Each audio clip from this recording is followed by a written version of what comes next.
Police भर्ती परीक्षा है, प्रशासन और पुलिस के द्वारा क्या व्यवस्था की गई है? देखिए, जैसा कि आप जानते हैं कि ये पुलिस भर्ती परीक्षा का आयोजन दोबारा हो रहा है, पुनः आयोजन हो रहा है। पुनः आयोजन के दौरान परीक्षा के लिए बहुत ही विस्तृत और व्यापक सुरक्षा के प्रबंध और परीक्षा को विधिवत संचालित कराने के लिए विस्तृत निर्देश हम लोगों को प्राप्त हुए हैं शासन से और भर्ती बोर्ड से।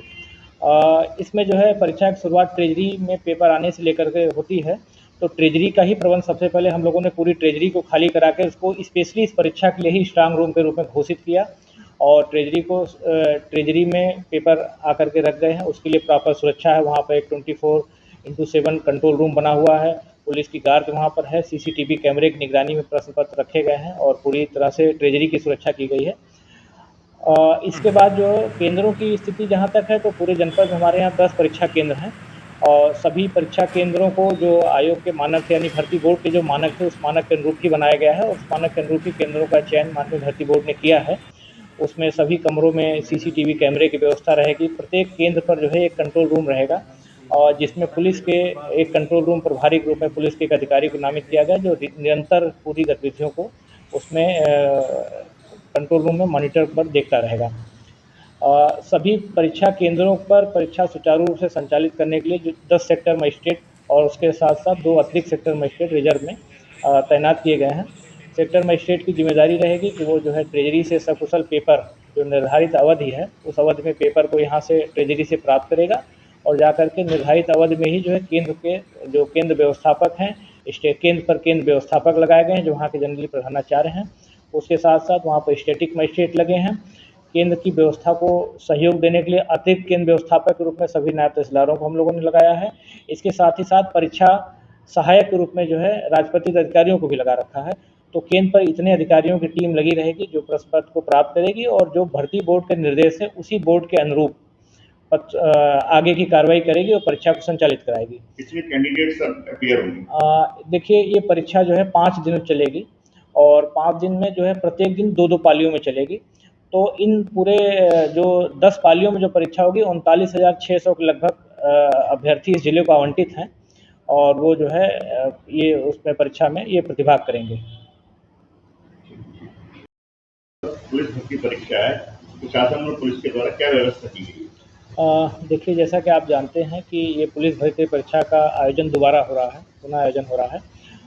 पुनः आयोजन के दौरान परीक्षा के लिए बहुत ही विस्तृत और व्यापक सुरक्षा के प्रबंध और परीक्षा को विधिवत संचालित कराने के लिए विस्तृत निर्देश हम लोगों को प्राप्त हुए हैं शासन से और भर्ती बोर्ड से। इसमें जो है परीक्षा की शुरुआत ट्रेजरी में पेपर आने से लेकर के होती है, तो ट्रेजरी का ही प्रबंध सबसे पहले हम लोगों ने पूरी ट्रेजरी को खाली करा के उसको स्पेशली इस परीक्षा के लिए ही स्ट्रांग रूम के रूप में घोषित किया और ट्रेजरी में पेपर आकर के रख गए हैं। उसके लिए प्रॉपर सुरक्षा है, वहाँ पर एक 24x7 कंट्रोल रूम बना हुआ है, पुलिस की गार्ड वहाँ पर है, सीसीटीवी कैमरे की निगरानी में प्रश्न पत्र रखे गए हैं और पूरी तरह से ट्रेजरी की सुरक्षा की गई है। इसके बाद जो केंद्रों की स्थिति जहाँ तक है, तो पूरे जनपद में हमारे यहाँ 10 परीक्षा केंद्र हैं और सभी परीक्षा केंद्रों को जो आयोग के मानक थे, यानी भर्ती बोर्ड के जो मानक थे, उस मानक के अनुरूप ही बनाया गया है और उस मानक के अनुरूप ही केंद्रों का चयन माननीय भर्ती बोर्ड ने किया है। उसमें सभी कमरों में सीसीटीवी कैमरे की व्यवस्था रहेगी। प्रत्येक केंद्र पर जो है एक कंट्रोल रूम रहेगा और जिसमें पुलिस के एक कंट्रोल रूम प्रभारी के रूप में पुलिस के एक अधिकारी को नामित किया गया, जो निरंतर पूरी गतिविधियों को उसमें कंट्रोल रूम में मॉनिटर पर देखता रहेगा। सभी परीक्षा केंद्रों पर परीक्षा सुचारू रूप से संचालित करने के लिए जो 10 सेक्टर मजिस्ट्रेट और उसके साथ साथ 2 अतिरिक्त सेक्टर मजिस्ट्रेट रिजर्व में तैनात किए गए हैं। सेक्टर मजिस्ट्रेट की जिम्मेदारी रहेगी कि वो जो है ट्रेजरी से सकुशल पेपर, जो निर्धारित अवधि है, उस अवधि में पेपर को यहाँ से ट्रेजरी से प्राप्त करेगा और जाकर के निर्धारित अवधि में ही जो है केंद्र के जो केंद्र व्यवस्थापक हैं, केंद्र पर केंद्र व्यवस्थापक लगाए गए हैं, जो वहाँ के जनरली प्रधानाचार्य हैं। उसके साथ साथ वहाँ पर स्टैटिक मजिस्ट्रेट लगे हैं। केंद्र की व्यवस्था को सहयोग देने के लिए अतिरिक्त केंद्र व्यवस्थापक के रूप में सभी नायब तहसीलदारों को हम लोगों ने लगाया है। इसके साथ ही साथ परीक्षा सहायक के रूप में जो है राजपत्रित अधिकारियों को भी लगा रखा है। तो केंद्र पर इतने अधिकारियों की टीम लगी रहेगी जो प्रश्न पत्र को प्राप्त करेगी और जो भर्ती बोर्ड के निर्देश है उसी बोर्ड के अनुरूप आगे की कार्रवाई करेगी और परीक्षा को संचालित कराएगी। इसमें कैंडिडेट्स अपीयर होंगे। देखिए, ये परीक्षा जो है 5 दिन चलेगी और 5 दिन में जो है प्रत्येक दिन 2-2 पालियों में चलेगी। तो इन पूरे जो 10 पालियों में जो परीक्षा होगी, 39,600 के लगभग अभ्यर्थी इस जिले को आवंटित हैं और वो जो है ये उसमें परीक्षा में ये प्रतिभाग करेंगे।